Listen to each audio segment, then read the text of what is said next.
Some folks mistake quiet for empty.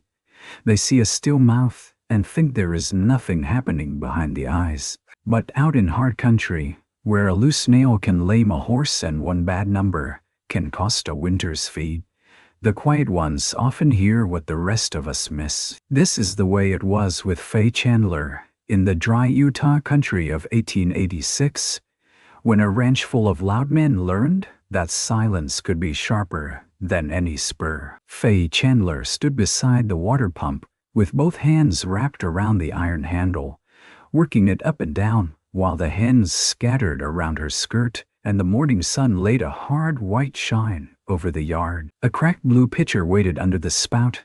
Behind her, from the open barn door, a man laughed loud enough to frighten the mare tied at the rail. "Too quiet to be smart," Caleb Rusk said. "A woman who don't answer quick usually ain't got much answer in her," the hired hands chuckled. One of them dropped a split log on the woodpile with a hollow thud. Another spat into the dust. Faye did not turn. She pumped until water came coughing out in rusty jerks, then clear and cold. Her sleeves were rolled past her wrists, showing thin forearms browned by sun and marked with old needle pricks from years of sewing for other people's comfort. A loose strand of dark hair clung to her cheek. She lowered the pitcher carefully, as if a careless motion might spill more than water. At the corral gate, Felix Whitaker heard every word. He had come in from the south pasture with dust on his hat and a strip of rawhide tied around his left hand where a fence wire had cut him. He was tall, lean, and older in the eyes than in the face.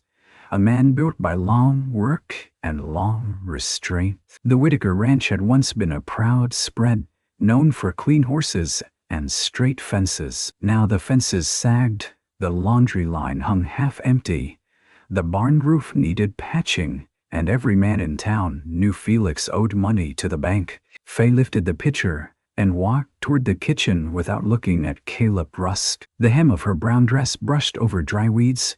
At the porch steps, she paused only because little Nell Whitaker sat there barefoot, trying to tie a string around a one-winged cloth doll. "Miss Chandler," Nell whispered, "I said true quiet means dumb." Faye looked down at the child. Her gray eyes softened. She set the pitcher on the rail, knelt, and tied the string into a neat bow around the doll's middle. "No," she said. "Quiet means listening." Then she picked up the pitcher and went inside. Felix stayed at the corral gate, his jaw tight, his injured hand curled at his side. He should have spoken sooner. He knew that. But words had been rough tools for him since his wife died, and he had used them mostly for horses, accounts, weather, and commands. He watched Faye disappear into the dim kitchen and felt something in him shift, not soft yet, but uneasy. "Before we go further, tell me where you are watching from tonight. If this story touches something tender in you, please like it. Share it with someone who loves frontier tales, and subscribe so you don't miss the next one." Now let's return to Faye and Felix. Before either of them understood what was beginning, Faye Chandler had come to the Whitaker Ranch 3 weeks earlier with a small trunk, a black shawl folded over her arm, and a letter of recommendation from Reverend Amos Bell. Felix had needed a housekeeper after his sister went east to care for her sick husband. He had 2 children, Nell, who was 6, and Jonah, who was 9. He had hens that roosted where they pleased, a garden going to seed, a stove that smoked when the wind came wrong, and a table where meals appeared only because someone remembered hunger before bedtime. The first time he saw Faye, she stood at the depot in Spanish Fork with dust around her boots and a carpet bag at her feet. She was not what he expected. Too slight for heavy ranch work, he thought. Too pale around the mouth. Too quiet by half.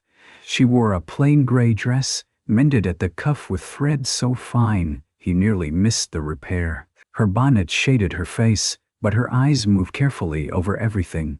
The wagon wheels, the horse's ribs, the worn harness buckle, the tear in Jonah's sleeve, the way Nell hid behind Felix's leg. "You understand this is not town work," Felix had said. "Yes, there's pumping, washing, cooking, mending, hens, children, and no piano.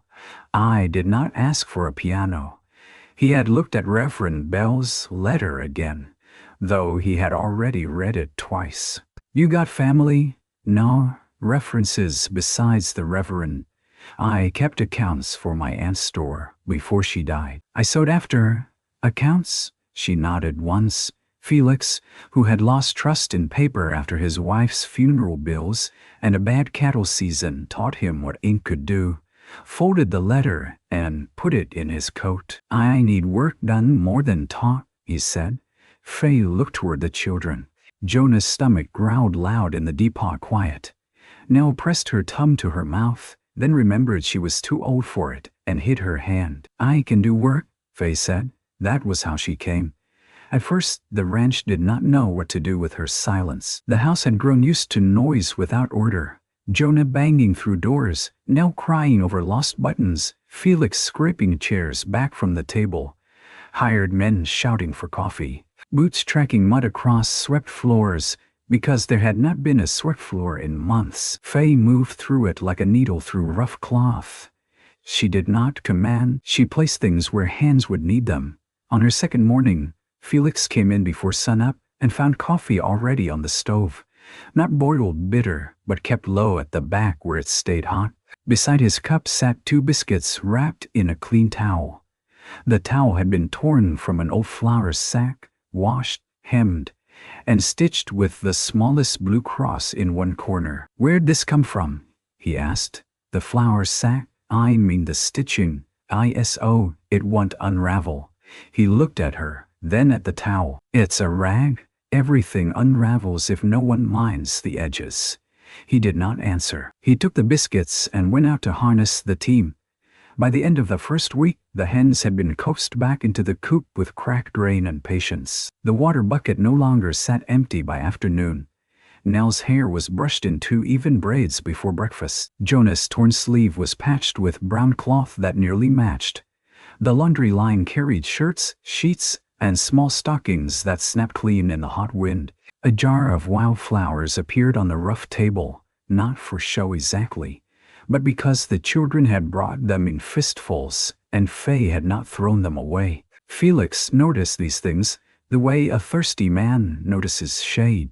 He did not say much. Sometimes he would pause at the kitchen threshold and look as if he had meant to speak, then remember some task outside. Faye never pressed him. She learned quickly that Felix's grief lived in the house like an unseen board in the floor. Step wrong and everything creaked. His late wife, Clara, had been bright, musical, and beloved in town. Her blue Sunday dress still hung in the backroom wardrobe.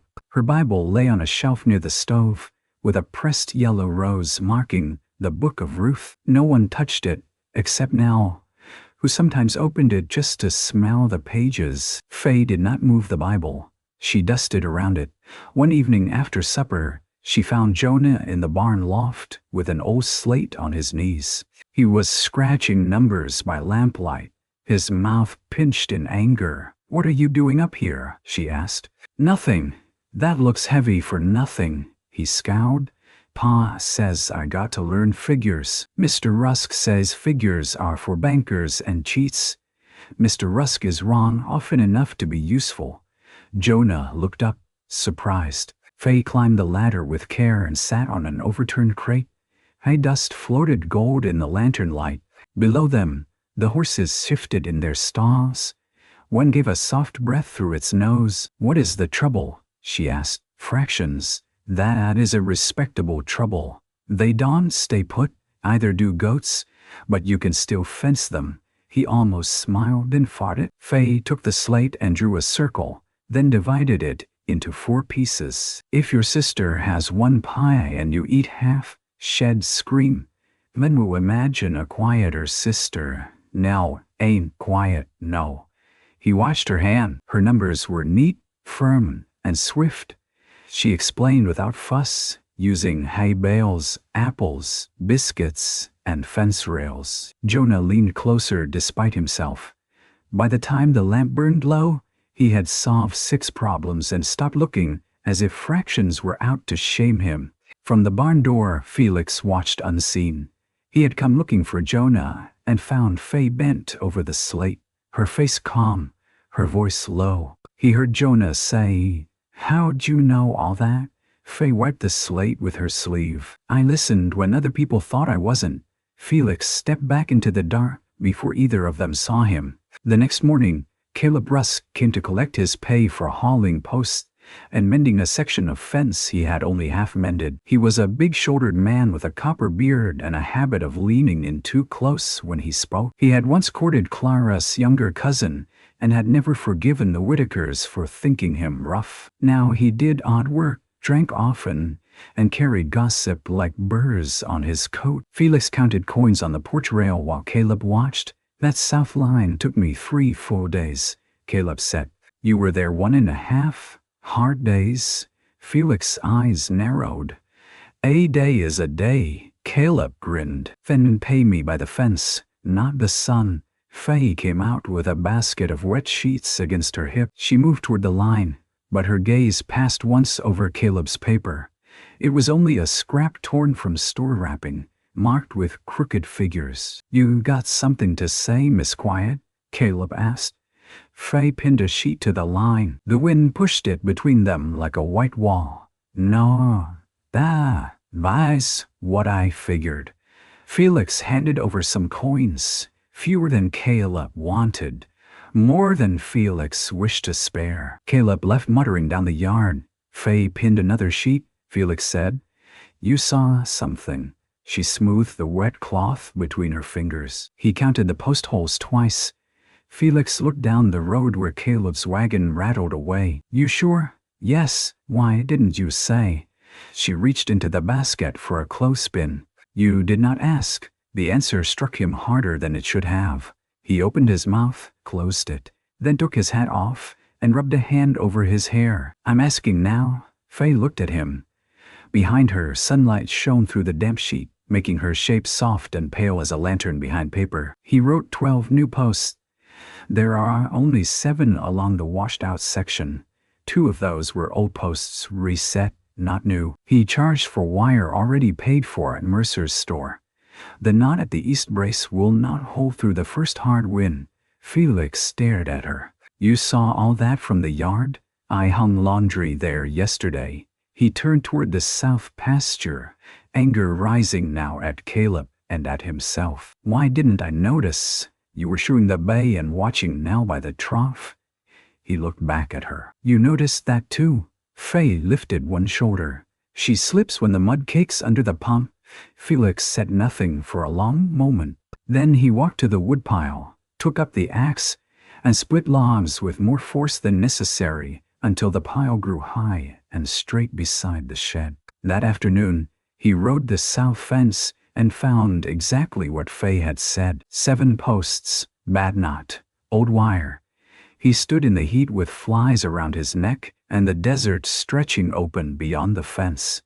And something like shame crawled up inside him. He had thought her timid, maybe not useless, but small, in the way people seem small when they do not push their presence into a room. He had been wrong. Still, knowing a thing did not make speaking easier. That night at supper, the children ate beans with cornbread while Felix sat at the head of the table. Faye stood by the stove, waiting until everyone had food before taking her own plate. Felix looked at the empty chair across from Jonah, said and sat. She turned. "You don't have to stand to eat. I am employed here." "You're not a fence post." Jonah snorted into his cup. Nell giggled. Faye hesitated. Then she sat, smoothing her skirt beneath her. Felix passed the cornbread. Their fingers touched once at the edge of the plate, rough knuckle against cool skin. Faye took her hand back quickly. Felix pretended not to notice, though he noticed nothing else for the next several breaths. After supper, a hot wind came off the desert. Felix went to the barn to check the mare due to foal, and Faye washed dishes while Nell dried them with fierce concentration. Jonah carried water to the garden because Faye had told him the beans were not dead, only discouraged. "Can plants be discouraged?" he had asked. "Anything can be," she said. "Water helps most living thing. The garden had belonged to Clara once. After her death, weeds took it first, then neglect hardened the rose. Faye had begun clearing it one evening at a time. She did not ask permission. She knelt in the dirt after supper, pulling bindweed, setting stones, saving what could be saved. Nell brought her a chipped cup of water. Jonah pretended not to care, then built a crude fence from broken slats to keep the hens out. Felix watched from the barn, one hand on the doorframe. The house smelled of lye soap, coffee grounds, warm bread, and lamp oil now. Not happiness, not yet, but less emptiness. He told himself he was grateful because the children were calmer. That was true. It was not all. On Sunday they rode to town in the wagon. Faye sat in the back with Nell, holding the child steady as the wheels bumped over ruts. Jonah sat up front with Felix, trying to look older than 9. Faye wore the same gray dress, freshly brushed, with a white collar she had made from scrap muslin. Her black shawl lay folded in her lap, despite the heat.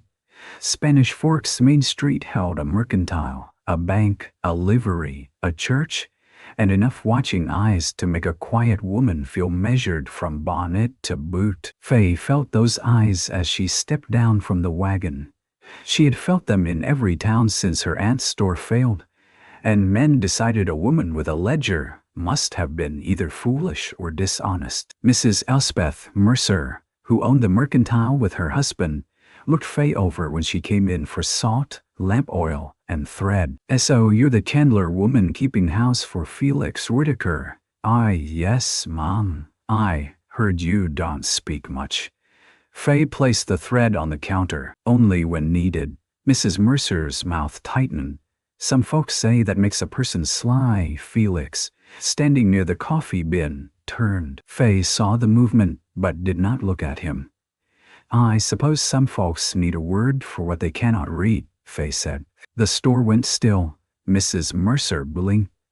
Jonah stared at Faye as if she had drawn a pistol. Felix lowered the scoop back into the coffee beans and fought the smallest tug at the corner of his mouth. Mrs. Mercer rang up the goods with stiff fingers. Outside, Jonah whispered, "Miss Chandler." That was near to a fight.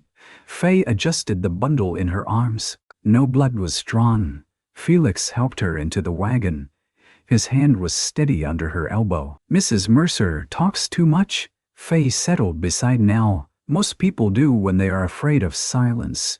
He looked at her then, really looked, and saw the tiredness under her composure. Not the tiredness of chores. The kind that came from being misunderstood so long that defense felt like another chore. At church, Caleb Rusk sat 2 pews behind them. When Reverend Bell preached from Proverbs about wisdom crying out in the streets, Caleb whispered loud enough for half the pew to hear.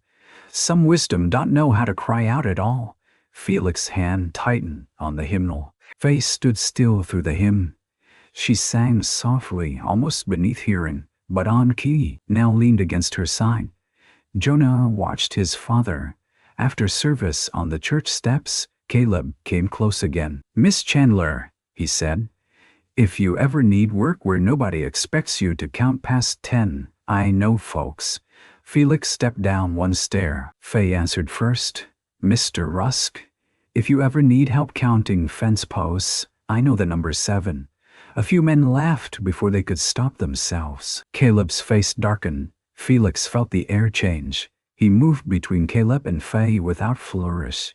Just a body placed where it needed to be. "That's enough," Felix said. Caleb looked at him, then at the townsfolk watching. "You letting your housekeeper speak for you now, Whitaker?" Felix's voice stayed low. "I'm letting the truth stand where it stands." Caleb spat near the step and walked away. Faye's face had gone still, too still. On the ride home, nobody spoke for the first mile. The wagon creaked. Dust rose behind them. The mountains lay blue and distant beneath the wide white sky. At last Faye said, "You need not quarrel on my account." Felix kept his eyes on the team. "He insulted you. I have been insulted before. That doesn't make it a weather pattern a man must accept." She looked down at her hands in her lap. The black shawl lay across them, worn at one corner. Her tongue moved over a place where the fabric had been stitched and restitched. Felix noticed, "That shawl from family. My aunt. She raised you." Faye nodded. "She teach you accounts?" "Yes." "And quiet?" Faye's fingers stopped moving. "No, quiet came after." Felix waited, but she said nothing more. He did not press. He understood doors that opened only a crack. That night, the mare foaled in trouble. Felix found her down in the stall near midnight, sides heaving, eyes rolling white. He shouted for Jonah to bring the lantern, then remembered the boy was asleep and cursed under his breath. Before he could call again, Faye appeared in the barn doorway with her shawl over her nightdress and a lamp in her hand. "What do you need?" she asked. "Hold the light higher." She stepped into the straw without flinching. The mare groaned. Sweat shone on her neck. Felix knelt, jaw clenched, his arms already smeared. "It's turned wrong," he said. Faye held the lamp steady. The minutes stretched.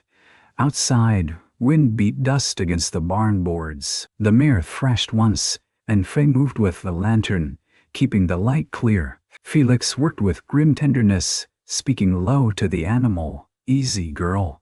Easy now. Stay with me." Faye's arm ached, but the lamp did not shake.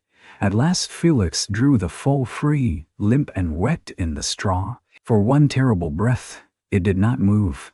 Felix rubbed it hard with sacking, muttering. Faye set down the lamp, grabbed another cloth, and rubbed too.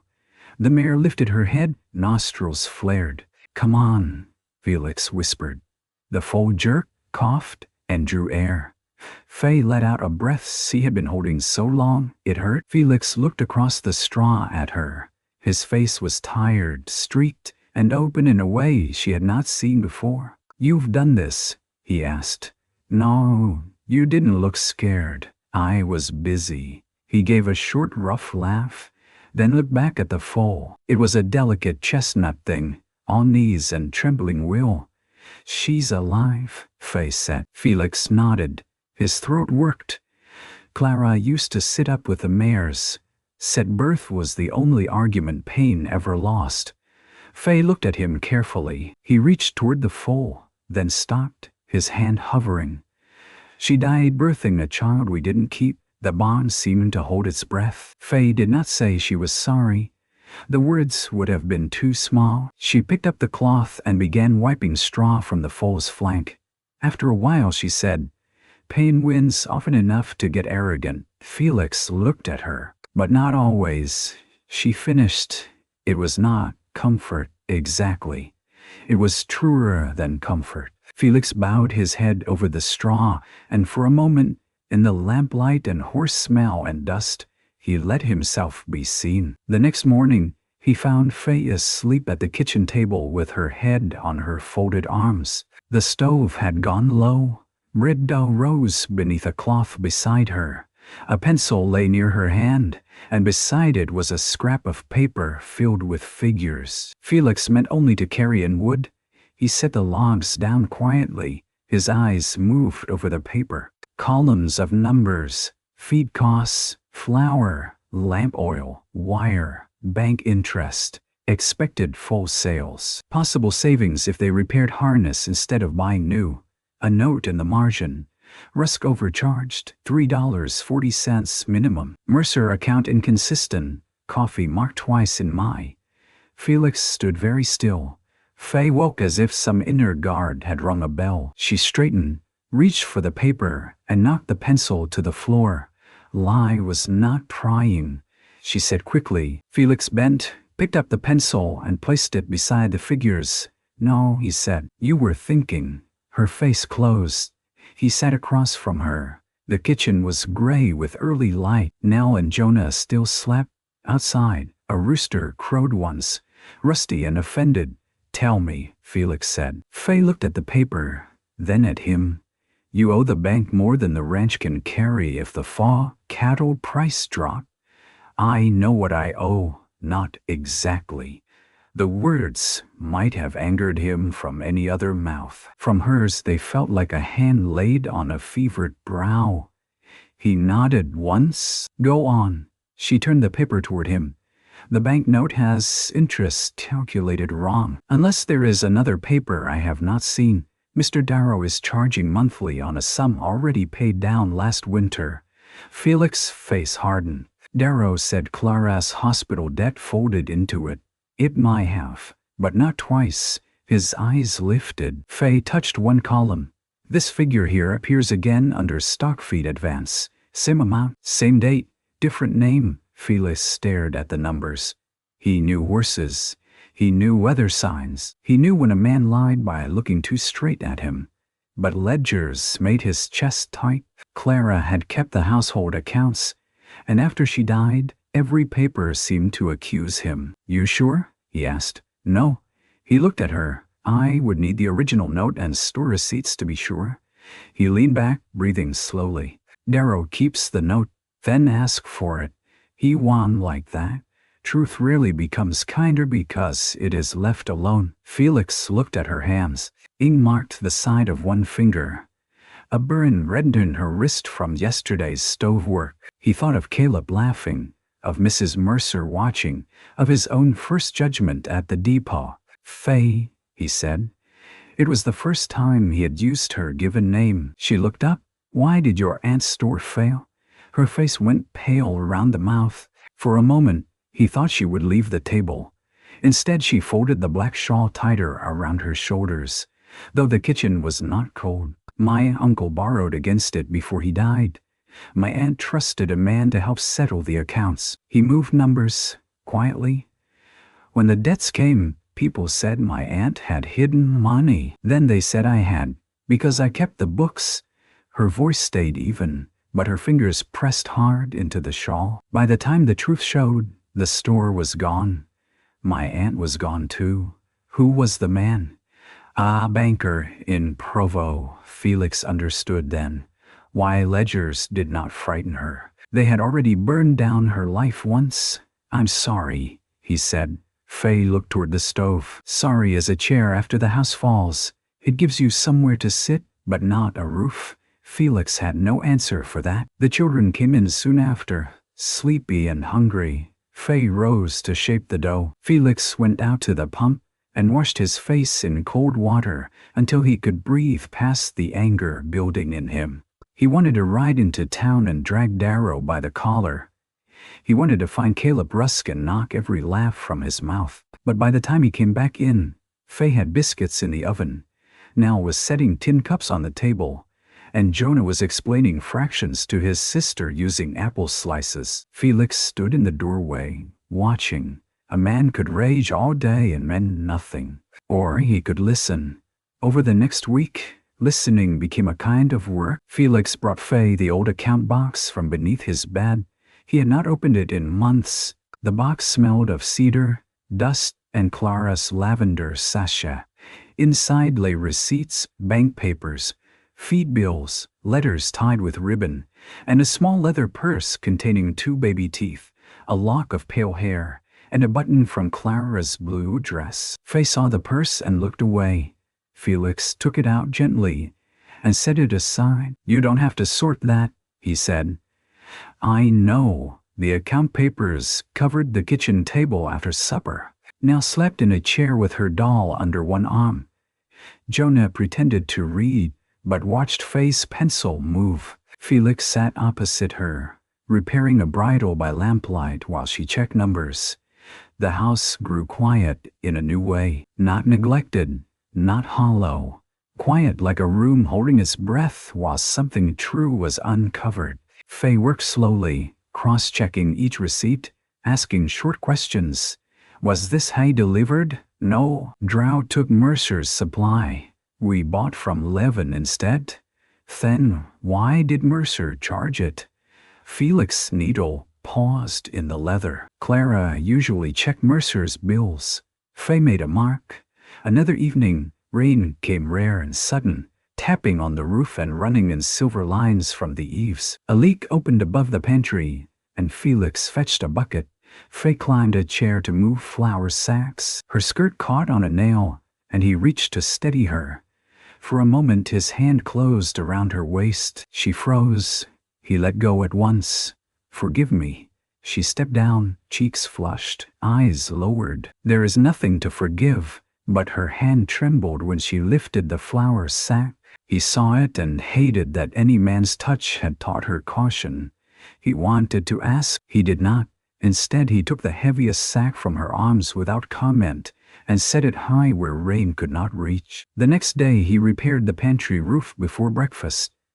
Faye noticed the new patch of shingles when she went out to scatter feed for the hens. Felix was on the ladder, hammer between his teeth, shirt sleeves rolled, hair damp from the morning chill. "You might have waited until daylight warmed," she said.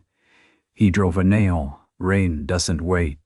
She looked at the neat line of shingles. "No." He glanced down. "Stovepipe draws wrong when wind comes west." "I'll see to that too." Faye held the feed pan against her hip. "The pump handle sticks." "I know." "The corral gate drags." I know that too." "The garden fence." "Miss Chandler," he said, and there was almost a smile in his voice. "Are you making a list?" "Yes." "Long one?" "Yes." He nodded gravely. "Then I'd best not die before dinner." She turned away, but not before he saw her mouth soften. That afternoon, he fixed the pump handle. Jonah helped by handing tools and asking questions. Nell brought Faye's mending basket outside so they could all work near the pump. Faye sat in the shade, darning socks and watching Felix file the iron smooth. The pump moved easier after that, the handle rising and falling without its old shriek. Nell tried it and laughed when water splashed her toes. "It sings now," she said. Felix looked at Faye. "Does it?" Faye listened to the water hitting the bucket. Better than before. By early summer, the Whitaker ranch began to change where even strangers could see. The woodpiles stood stacked in even rows. The fence near the garden held against hens and wind. The barn door swung without scraping. The laundry dried white in the sun. A patch curtain hung in the children's room, made from an old blue dress Faye found in a rag trunk only after Felix, with a face full of memory, said Clara would not mind. Nell slept better behind that curtain. Jonas stopped hiding his slate. At supper, Felix no longer waited for Faye to stand by the stove. He pulled out her chair with a rough awkwardness that made Jonah roll his eyes and now smile into her cup. Faye accepted the chair as if it were a fragile object he had entrusted to her. Still, outside pressure gathered like storm heat. Banker Silas Darrow arrived one Friday in a black buggy that looked too polished for ranch dust. He was narrow, smooth-shaven, and careful with his gloves. Caleb Rusk rode beside him, hat tipped low, a smile tucked beneath his beard. Felix saw them from the barn and came out wiping his hands on a rag. Faye stood in the kitchen doorway, flour on her apron. Jonah paused at the woodpile with an armful of kindling, now hid behind the porch post. "Whitaker," Darrow called. "We need to speak about your note." Felix walked to the yard. "Then speak." Darrow stepped down from the buggy. "Privately, this is my yard." Caleb laughed. "Your yard for now?" Felix's eyes cut to him. Darrow opened a leather folder. "The bank has reviewed your standing, given continued arrears and irregular payments. Foreclosure proceedings might begin if full settlement is not arranged by the 1st of August. Faye's hand tightened on the doorframe. Felix said, "You told me after full sales." "That was before certain adjustments." "What adjustments?"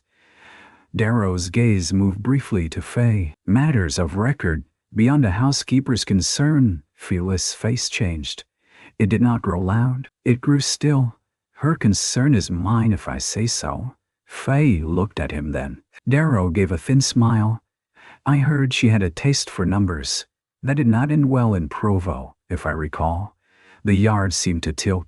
Caleb's grin widened. Felix took one step forward, but Faye moved first. She came down the porch steps slowly, wiping flour from her hands onto her apron. Her face was white, but her voice held. "You recall incorrectly." Darrow's eyes sharpened. "Do I?" "Yes." Caleb leaned on his saddle horn. "Miss Quiet got a speech save." Faye looked at him. No, I have records. Silence fell hard. Darrow closed his folder halfway. Records. Faye walked back into the house. For a moment, all that could be heard was the creak of the buggy leather and the hens muttering near the coop. She returned with 3 papers, folded once. The store ledger from my aunt's place was copied before it was taken. Reverend Bell kept the copy. She held the papers against her apron. Your cousin worked at that bank in Provo, Mr. Darrow. His face did not change much, but enough. Felix saw it. Faye continued. The same double-entry error used there appears in Mr. Whitaker's note. Different ink, different town, same hand method. Darrow's mouth tightened. That is an ugly accusation from a woman with no standing. Faye looked afraid now, but she did not step back. Felix moved beside her. Not in front this time. Beside, she has standing here, he said. Darrow looked from Felix to Faye, then gave a small, cold laugh. Very well. Bring your clever little papers to town Monday. We will see how long arithmetic holds up against law. He climbed into the buggy. Caleb tipped his hat toward Faye. Careful, Miss Chandler. Smart women end up lonely. Felix's hand curled. Faye answered quietly. Cruel men often mistake loneliness for defeat. Caleb's smile vanished. When the buggy rolled away, dust covered the yard in a thin veil. Jonah dropped his kindling. Nell began to cry without sound. Faye looked down at the papers in her hand. Her breath came too fast. Felix turned to her. Faye, she stepped away. I should not have said it here. You told the truth. I brought Provo to your door. Darrow brought it. She shook her head. You have children. I know. And if he takes the ranch because I angered him. Felix reached for her hand, then stopped before touching. He was taking it already. Her eyes lifted, bright with fear she had held too long. He said the only thing he could find. Don't go. She looked at him as if the words had struck some hidden wound. I did not say I was leaving. You were thinking it. Her mouth parted. For once, she had no answer. The children stood near the porch, watching. Felix did not care. Pride seemed a poor roof. Don't go, he said again. Softer. Not to save me from a storm already over my land. Faye looked away toward the south pasture, where the bad fence had been reset and the horses grazed in the low gold of afternoon. I'm tired of being the storm people blame, she whispered. Felix waited until she looked back, then stay and be the shelter. It was not a grand speech. It was not smooth, but the words settled between them, like a hand laid carefully on a table. Faye folded the papers once more. All right, she said. That night she did not come to supper. Felix found her in the garden after dusk, kneeling beside the bean rows. The moon was thin. The air smelled of damp dirt from the water Jonah had carried. Faye's black shawl lay around her shoulders, and she was pulling weeds by touch. He stood by the little fence. You'll hurt your hands. They have been hurt before. I know. No, she said, and her voice was sharper than he had ever heard it. You know pieces. Felix rested both hands on the fence rail. Then give me what you can. She sat back on her heels. For a while, crickets filled the silence. The man who ruined my aunt's store asked me to marry him first, she said. I said no. He smiled when I said it, as if no were only a door he had not kicked yet. Afterward, numbers went missing. Then money, then trust. People believed him because he spoke easily and I did not. Her hands closed around a weed until the roots snapped. My art, thinking folks still wondered. Felix's chest ached with a quiet, useless fury. Faye looked at the dark rows. Since then, when a man stands too close or laughs too loud, I count exits. I count coins. I count lies. It is not courage. Felix came through the garden gate and knelt across from her, leaving a row of beans between them. Faye, he said, courage is not always a rifle raised high. Sometimes It is a woman staying in a room where she has been shamed and still telling the truth. Her eyes glistened. He did not reach for her. He pulled a weed instead. She looked down at his hand in the dirt. "You missed the root," she said. He let out a breath that was almost a laugh. "Then teach me." So she did.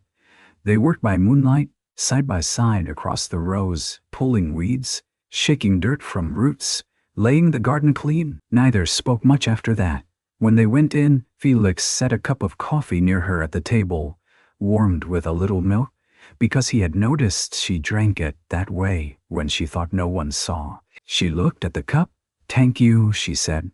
He nodded and sat across from her with his own. The lamp burned low. The children slept. The house held them in a quiet that no longer felt empty. Monday came hot and bright. Felix hitched the wagon before breakfast. Faye wore her gray dress with the white collar and the black shawl despite the heat. In her trunk, hidden beneath folded linens, she had kept the copied ledger pages from Provo all these years. Now they lay in a packet beside Whitaker receipts, Mercer bills, and Felix bank notices. Jonah wanted to come. "No," Felix said. "I can help. You can help by minding your sister." Jonah looked at Faye. "If they say mean things, you got to say the 7 posts part again." Faye touched his shoulder. "I will remember." Nell hugged Faye around the waist. "Are you coming back?" Faye's throat moved. She looked at Felix. "Yes," she said. In town, the bank smelled of ink, polished wood, and old fear. Darrow stood behind the counter with a clerk at his side, and Caleb Rusk lounging near the door, as if he had come to enjoy theater. Mrs. Mercer was there too, pretending to inspect notices on the wall. News traveled faster than rain. Felix held the packet under one arm. Darrow looked at Faye. "Miss Chandler, I trust you slept well on your accusations." Faye placed her hands together to stop them from trembling. "I slept enough," Felix said. "Show me the note." Darrow smiled. "I asked debtor. You have seen it." "I'm asking to see it again. Bank records are not handled by house staff." Felix's voice hardened. "She is not here as staff. She is here because she can read what you hope I want." The clerk looked down quickly. Darrow's eyes cooled. "You would stake your ranch on her?" Felix looked at Faye. He saw the depot dust, the pump handle, the barn lamplight, the figures by dawn, the child's doll tied neatly with string, the garden rose cleaned under moonlight. "Yes," he said. "I would." The word moved through Faye like warmth and terror together. Darrow brought out the note at last, perhaps because refusing would look worse before witnesses. Faye unfolded the papers on the counter. Her movements became calm once the numbers lay before her. This was ground she understood. Ink did not frighten her when she could follow it. She compared dates. She asked for receipts. She pointed once to the interest line. "This charge is repeated," Darrow said. "It is carried forward." "No, it is duplicated." The clerk leaned despite himself. Faye pointed again. "Here, Mrs. Whitaker's hospital debt is added to principal. Here, same amount is added under livestock advance." But no livestock advance occurred that week. Mr. Whitaker was in mourning. The feed receipt came 10 days later from Levin, not Mercer's store. Mrs. Mercer turned from the wall. Darrow's face flushed faintly. Clerical confusion. Then corrected. Felix said. Faye moved another paper. "This signature approving the livestock advance is not Mr. Whitaker's." Felix looked sharply. Darrow snatched the paper, but Faye kept one finger on it. "Careful," she said. "Ink smears when a man sweats." A sound came from Caleb, half laugh, half curse. The door opened behind them. Reverend Amos Bell stepped in, hat in hand, his white beard bright in the bank's shadow. "I was asked to witness," he said. Darrow's mouth thinned. "By whom?" "By Truth, eventually. But Miss Chandler sent Jonah with a note." Felix looked at Faye. She did not look back. Reverend Bell laid another folded paper on the counter. "I also hold a letter from the Provo court clerk regarding the Chandler matter. The accusation against Miss Chandler and her aunt was withdrawn after evidence of fraud by another party. It was a quiet correction, as such cowardice often is. Mrs. Mercer whispered, "I never heard that." Faye's face stayed still, though her eyes shone. Reverend Bell looked at the room. Many did not trouble themselves to hear it. Darrow tried to gather the papers. Felix placed his injured hand flat over them. Not yet. For the first time, Darrow looked uncertain. Caleb stepped forward. "This is a lot of fuss over some woman's scribbles." Felix turned. "Say her name." Caleb blinked. "What?" "Say her name if you mean to insult her." Caleb's jaw worked. "Faye Chandler." Felix's voice stayed low. "Now apologize to Faye Chandler." The room went silent. Caleb laughed once. It died quickly when Felix did not move. "You gone soft over a housekeeper?" Caleb said. "No," Felix answered. "I went blind for a while." "There's a difference." Caleb looked at the men gathered near the window, at Mrs. Mercer, at Reverend Bell, at Darrow pretending not to be cornered. His pride fought his sense and lost badly. "Sorry," he muttered. Faye looked at him. "For what?" His face reddened. "For saying you weren't smart." "And?" Caleb's hands flexed. "For the fence posts." Felix said nothing. He did not have to. Faye gathered her papers, accepted when repaid. Someone near the back gave a low chuckle. Darrow was forced to recalculate the note. With the duplicated charges removed and forged advance question, the Whitaker debt shrank enough to breathe, not vanish. Life rarely gives that kind of mercy. But it became a debt a man could meet with work, full sales, careful spending, and honest weather. Felix signed nothing new that day. Reverend Bell took copies. The clerk, pale and sweating, promised to prepare corrected figures. Mrs. Mercer left before anyone could ask how many times her store bills had matched the bank's mistakes. Outside, the sun struck hard on the street. Faye stepped down from the bank porch and stopped as if her legs no longer trusted the ground. Felix came beside her. "You all right?" She looked down at her black shawl, at the worn corner she had rubbed for years. "My aunt should have had a room full of witnesses." "I know. She had me. But I was young. She had you," Felix said. "That was not nothing." Faye closed her eyes briefly. From across the street, Mrs. Mercer approached, stiff-backed and red-eyed. She stopped before Faye. "I spoke unkind," she said, "and I listened to worse. I am sorry." Faye studied her. The town seemed to lean in. "Then, speak kindly where you spoke otherwise," Faye said. Mrs. Mercer swallowed. "I will." Felix looked at Faye with quiet admiration so plain, she had to turn away. The ride home was slower. Dust rose beneath the wheels. A hawk circled over the desert. Faye held the packet in her lap with both hands, but her shoulders had lowered, as if some invisible weight had slipped. Halfway home, Felix pulled the team to a stop near a stand of cottonwoods by a dry creek bed. Faye looked at him. "Is something wrong?" "No." He climbed down and walked around to her side. For a moment, he seemed awkward as a boy. He reached into the wagon bed and brought out a small wooden box. "I meant to wait," he said, "but waiting has been my mistake more than once." Faye did not move. He opened the box. Inside lay a pair of spectacles with thin wire frames, carefully wrapped in cloth. Faye stared. "I noticed you hold the ledger close by lamplight," Felix said. "And you squint at thread after sunset. Bought them from Mr. Hale last week. He said the lenses might suit if your eyes tire near." She reached toward the box, then stopped. "These cost money." "Yes." "You need money for the note." "I need you able to see without pain." The words sat between them, simple and bare. Faye touched the frames with one finger. No one had bought her such a thing before. Not ribbon, not flowers, not sweets. Something useful. Something noticed. "I do not know if they will fit," she whispered. Felix's mouth softened. "Then we'll fix them." She looked at him. "Yeah, if you'll allow it." The creek bed was dry. but cottonwood leaves moved overhead with a sound like far water. Faye put on the spectacles. The world sharpened. Felix's face lined by sun and worry, the dust on his collar, the small nick on his tomb, the honest fear in his eyes. "Well?" he asked. She smiled then, not much, but enough to change the day. "I can see you," she said. Felix took that in as if it meant more than sight. When they returned to the ranch, Jonah ran from the woodpile, Nell behind him. They asked questions faster than answers could come. Faye told them the numbers had been corrected. Jonah whooped.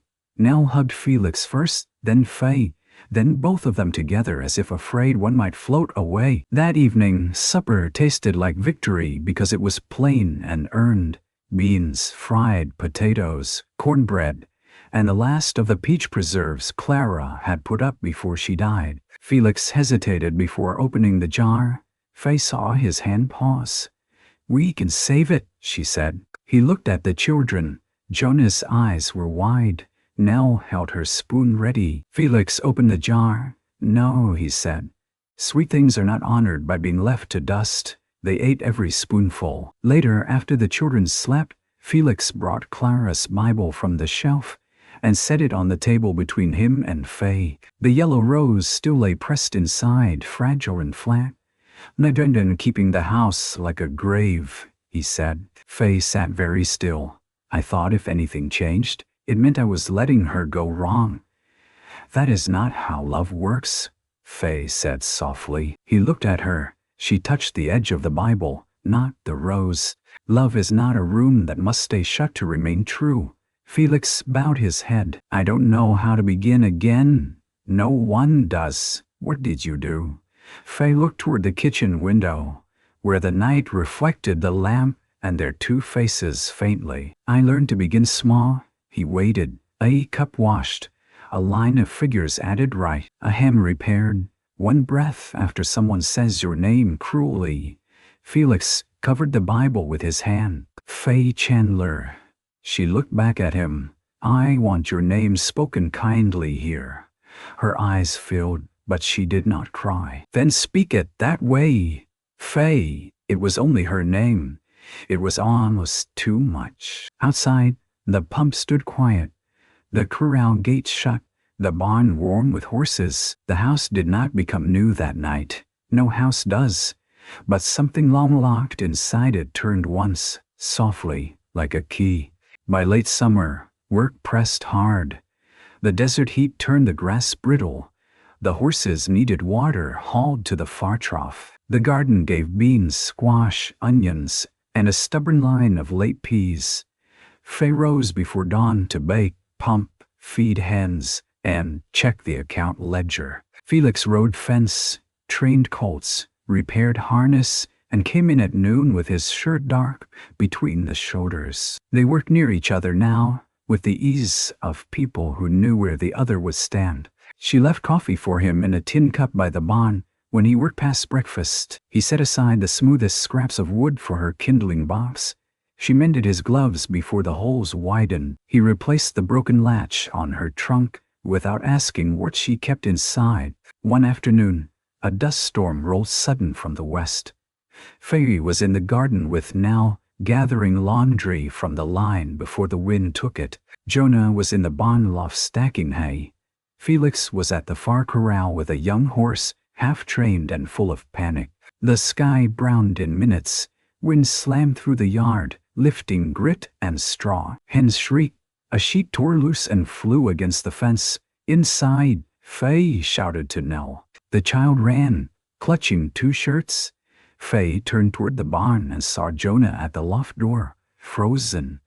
His hair whipped across his face. Below, the young horse reared against the corral rail. Felix fought to control him. But the gate latch, the old one he had meant to replace after the pump and roof and fence, bounced loose in the wind. Faye saw it before it happened. The gate flew open. The horse bolted into the yard. Felix lunged for the trailing rope and missed. Jonah started down the ladder too fast. The wind took dust into his eyes. His foot slipped. Faye ran. She crossed the yard with her skirt gathered in one hand, dust stinging her face. The horse came wild toward the house, rope dragging. Nell screamed from the doorway. Felix shouted, but the wind tore his words apart. Faye grabbed the fallen sheet from the fence and lifted it wide with both hands. She did not wave it. She held it low and steady, moving sideways, making a pale wall between the horse and the porch. Her heart hammered so hard she could barely hear, but her eyes watched the animal's ears, his shoulder, the turn of his head. "Easy," she said, though her voice vanished in dust. "Not there. This way." The horse veered from the sheet, hooves striking sparks from stone. Felix caught the rope then, wrapping it around the snubbing post, burning his palms as he brought the animal down to a trembling halt. At the same moment, Jonas slipped from the lower ladder rung. Faye dropped the sheet and reached him before he hit the packed dirt. She could not catch his full weight, but she broke the fall, taking his shoulder against her chest and going down hard on one knee. Felix tied the horse and ran. "Jonah," the boy coughed, dust on his face, eyes wide. "I'm all right." Faye sat in the dirt, one hand around Jonah, the other pressed to her knee. Blood darkened her skirt where a sharp stone had cut through. Felix knelt beside them, breathing hard. "Faye, I told him not to climb fast," Jonas said, shaking now that fear had found him. Faye brushed dust from his cheek. "You listened late, but not never." Felix looked at the sheet tangled near the fence, the horse trembling, Nell crying in the doorway, Faye bleeding in the dirt. "You saved them both," he said. She tried to stand, her knee buckled. Felix caught her under the arms, careful but firm. This time she did not freeze. He felt it, so did she. Inside, he washed the cut with boiled water, while Nell held a lamp, though it was still afternoon. The storm turning the windows dark. Jonah stood near the stove, guilty and silent. Faye gripped the chair seat as Felix cleaned gravel from the wound. Her face went pale, but she made no sound. "Hurts," he said. Yes, you can say so. I just did." He looked up at her and laughed once, soft with relief. Jonas stepped forward. "I'm sorry." Faye reached for his hand. "Then learn from it. Sorry that does not change a habit is only noise." He nodded solemnly. Felix bandaged her knee with a strip torn from his cleanest shirt. His fingers were gentle. When he finished, he did not let go at once. His hand remained around her calf, warm through the cotton stocking. "Faye," he said, low enough the children barely heard. "I was scared." She looked at him. Dust streaked his face. His palms were raw from the rope. "So was I." It was a small confession, but it crossed a wide distance. After the storm, the yard looked battered. The woodpile had partly fallen.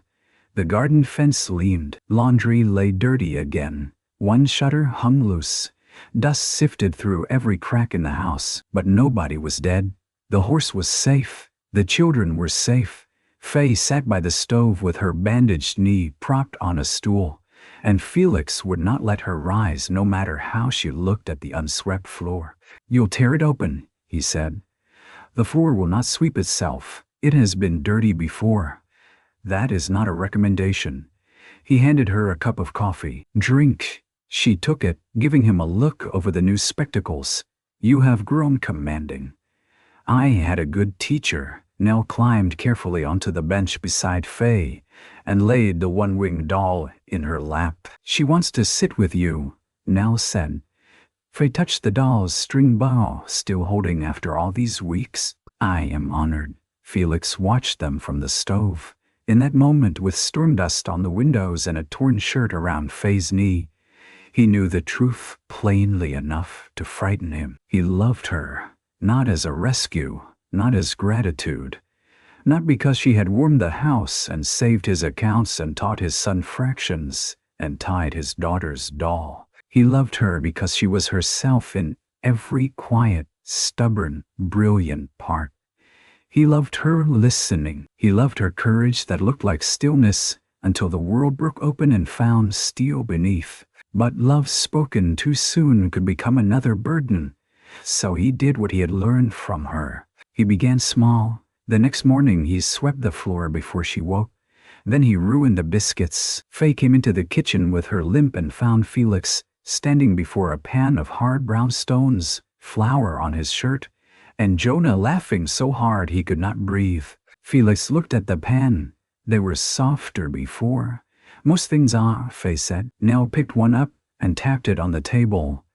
It sounds like a hoof, Felix sighed. Then we'll feed them to the horses. No, Faye said, taking one and breaking it with effort. Steam rose faintly. She spread it with preserves from a new jar Mrs. Mercer had sent as apology. She took a bite, chewed carefully, and swallowed. Felix waited. Well? He asked. She reached for coffee. A man could survive it if he had sinned. Jonah fell off the bench laughing. Felix's smile came slow and startled, as if unused in that shape. Faye smiled into her cup. The days moved on. Darrow's trouble did not end with one corrected note. Men like him did not forgive exposure. Word came that the bank board in Provo would review his accounts, and until then he remained dangerous in the way cornered men are dangerous. He sent letters with legal language. He hinted the Whitaker note could still be calm. He told townsfolk Faye had bewitched Felix into foolishness. Caleb Rusk repeated what he was paid to repeat, though with less confidence after the bank apology. The final blow came in September, 2 days before the horse auction. Felix had planned to sell 3 trained colts to meet the revised payment and buy winter feed. Without those sales, the ranch would limp into cold months with no margin for illness, drought, or bad luck. The morning before they were to leave, Jonah found the south corral gate cut open and one of the best colts gone. Felix stood over the severed rope with a face like stone. Jonah said, "My be it broke." Faye knelt, studying the fibers. Her knee had healed enough for work, though she still favored it when tired. She touched the cut end. "Knife," she said. Felix looked toward the open desert. Hoofprints led south, then scattered over rocky ground. Caleb Rusk had left town the night before, according to the livery boy. No one knew where.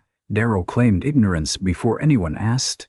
Felix saddled within minutes. "I'm coming," Faye said. No, she looked at him. He tightened a cinch. "It might be dangerous. The ranch is already in danger. You cannot ride hard on that knee." I can read tracks where men forget to hide their habits." Felix stopped. Faye pointed to the cut rope. "Caleb uses his left hand for a knife. He cuts away from himself. The slice angle's wrong for a right-handed man. He also favors tobacco twist from Mercer's store. There are flecks near the post." Jonah stared at her. "You saw tobacco. I smell it." Felix looked at the ground, then at Faye. Pride wanted to refuse. Love knew better. "Can you ride the sorrel mare?" he asked. "Yes. She's steady. So am I." Within the hour, Felix and Faye rose south together. Jonah stayed with Nell under Reverend Bell's care, though he argued until Felix gave him one look that ended it. The desert opened around them. Red dust and sagebrush, stoned ridges, the mountains hazed blue. The sun climbed.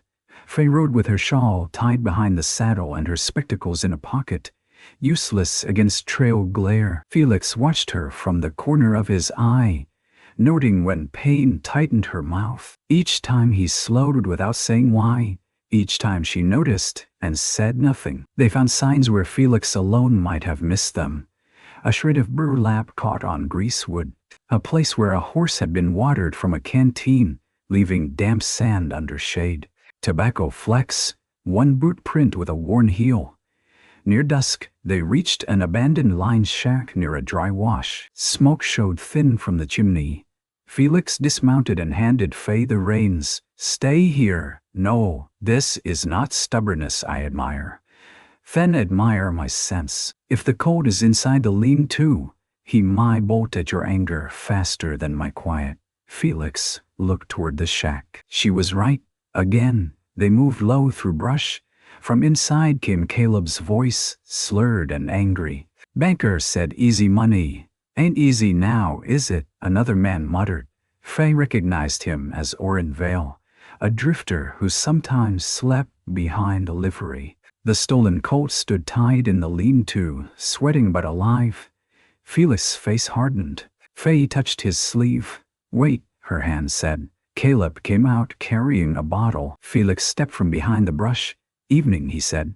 Caleb froze. Orin bolted from the shack and ran toward the wash. Faye slapped the sorrel's reins over a branch and moved to the colt, speaking low. The animal rolled his eyes, but he knew softness when he heard it. Caleb reached for his gun. Felix was faster, not with his pistol, but with the rope in his hand. He threw, caught Caleb's wrist and shoulder, and pulled hard enough to send him sprawling. The gun skidded into dirt. Caleb cursed and lunged up with a knife. Faye saw the blade catch sunset. Felix turned just enough. The knife cut across his arm instead of his ribs. He struck Caleb once, hard and clean, and the man dropped. For a moment, there was only Felix breathing, the colt's nervous stamping, and Faye's heartbeat in her ears. Felix pressed a hand to his bleeding arm. Faye ran to him. "Sit. It's not deep. Sit." He sat. She tore a strip from her petticoat and bound the wound tight. Her hands moved swiftly, but her face had gone pale. Felix watched her. "You warned me. You still got cut." "I have been cut before." She looked up sharply. "That does not make it a weather pattern I must accept." He recognized his own words and went quiet. Caleb groaned in the dirt. Felix tied him with the rope he had meant for the colt. At dawn, they brought both men and the horse back toward town. Meeting Sheriff Harlan Pike halfway after Reverend Bell sent him out with Jonah's frantic report of where they had ridden. The sheriff took Caleb with grim satisfaction. Orin, caught hiding near the wash, confessed before noon that Darrow had promised money for delaying the colt's sale. Not stealing, Darrow claimed later, only pressure, but pressure with a cut fence, a hired drunk, and a stolen horse looked ugly even to men fond of polite words. The auction took place one day late. Felix stood with his arm bandaged beneath his coat. Faye stood beside him, wearing her gray dress, white collar, black shawl, and new spectacles. The townsfolk noticed. They noticed everything now. When the first Whitaker colt was led into the ring, he moved clean and proud. Felix had trained him. Faye had saved the sale by reading signs no one else would have seen. Jonah sat on the fence rail with Nell beside him, both shining with anxious pride. Bidding started low. Caleb's friends stood silent. Darrow, present only because the sheriff had not yet finished with him, watched with a tight face. Then Mrs. Mercer lifted her hand. "Fair price," she called. Another rancher bid, then another. Reverend Bell did not bid because he had no need of a horse, but he stood in clear view like a white-bearded warning against cowardice. The colt sold well. So did the second. Before the third entered, an older cattleman named Gideon Price stepped forward and removed his hat. "I'd like to say something," he said. The auctioneer frowned. "Make it quick." Gideon looked at Faye. "I heard folks call Miss Chandler too quiet to be smart. I might have said nothing when I should have. Yesterday I saw a woman track a stolen horse by scraps and tobacco, then bring back proof clean enough for the sheriff. A ranch with sense would count itself fortunate to have her." Murmurs moved through the crowd. Felix stepped forward before fear could steal the moment. "This ranch does," he said. Faye turned to him. Felix faced the town.